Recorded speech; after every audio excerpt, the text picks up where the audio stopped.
No Fun, the Jen Kirkman podcast, episode 393. That is right. There have been 393 episodes of this solo podcast where I tell you what's going on in my life, in my head, sometimes in the world.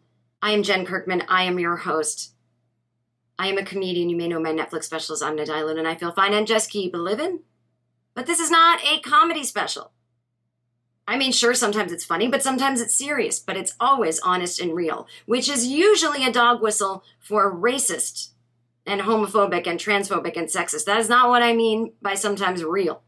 I just mean it's me talking unrehearsed about things that I felt like talking about that week. That's what I mean by real. I don't mean keeping it real or you say how it is. No, don't say that. That means racism. Anyway, I was thinking about water and how I never drank water. I mean, I literally think I drank water twice in the 70s. Oh, how come we didn't die en masse? Like a weird suicide cult of dehydration. How come? Is it perhaps because you don't need to be thinking about water constantly? And now we're like all addicted to carrying around these water bottles.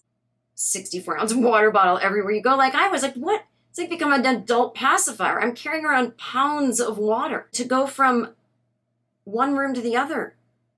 That I have to be drinking a certain amount every hour. I was getting weighed down by this. My life was becoming unenjoyable. I was like, how much water I have to drink? This is a nightmare. So I'm going 70s. I'm going fill a glass with water like a fucking adult. You've got cute glassware, Jen. Drink it until you don't feel thirsty and move on with your life. And yes, but this one review, this guy wrote, Dr. Joanne, or whatever her name is so amazing. And she is definitely not a Nazi. And that was the review. And I don't know what it says about me that it put this doctor at the top of the list. This Nazi joke, I think it means the doctor has a sense of humor. I'm getting a vibe here that this doctor is funny. I don't normally gravitate to funny doctors. If you said this doctor's funny, I'm picturing Patch Adams, orange nose, like a clown, and then you go, Jen, he was helping children who are dying. I guarantee you, children who are dying still don't think a guy with a rubber nose is funny. It doesn't mean your taste goes out the window just because you are dying. That's like saying, oh, they're dying. Just give them an instant coffee. They won't notice. Yet they notice. I think we are just at peak comedy obsession in America. And I find it tedious. There is so much talk about comedy. The only thing that interrupted it was the pandemic. Thank you, pandemic. But I mean, the amount of press requests I get a week that I say no to is just some journalist, good intentioned, wants to write about comedy, but they don't want to write about comedy. See, they want to write about what they think it means to do comedy. And they want to write about what they think comedy does to culture. Now, if you want to write about what comedy does to culture, don't ask the comedian. Ask a cultural critic.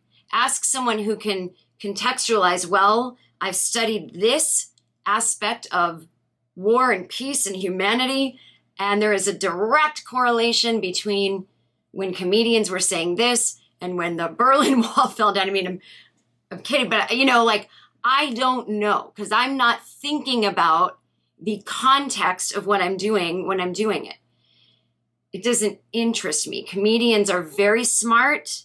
Sometimes we are prescient about the future. We are creative. And I'm talking about the good ones, not the rapists, not the hacks. But I don't have to go, not these people, not that. You understand what I'm saying. I am team comedian. I think comedians are special people. I'm proud to be one of them.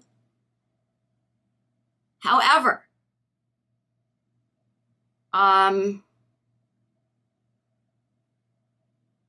we are not all that, I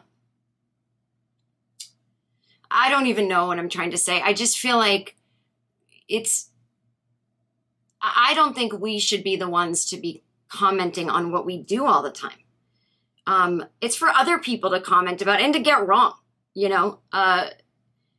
Even during the pandemic, I swear to God, 3 weeks into the lockdown, I was already getting press requests, as many comedians were. Talk about comedy during the lockdown. What? I don't even know if my groceries have COVID on them. They're still out they've been in the hall for 2 days. My shoes are on my balcony. I wore some shoes to go get gas, fill my car up. They're on the balcony because I don't know if I stepped in COVID. We don't even know how this is transmitted. I don't care about comedy right now and how it's different on Zoom. Who the fuck cares? Yeah, it's different on Zoom.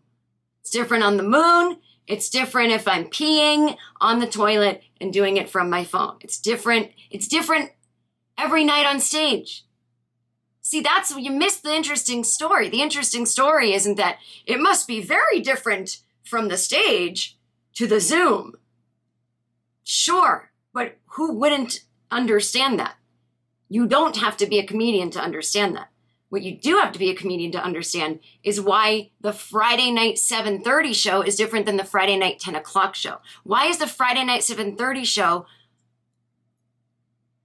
worse than the Thursday 8 o'clock show that has half the people?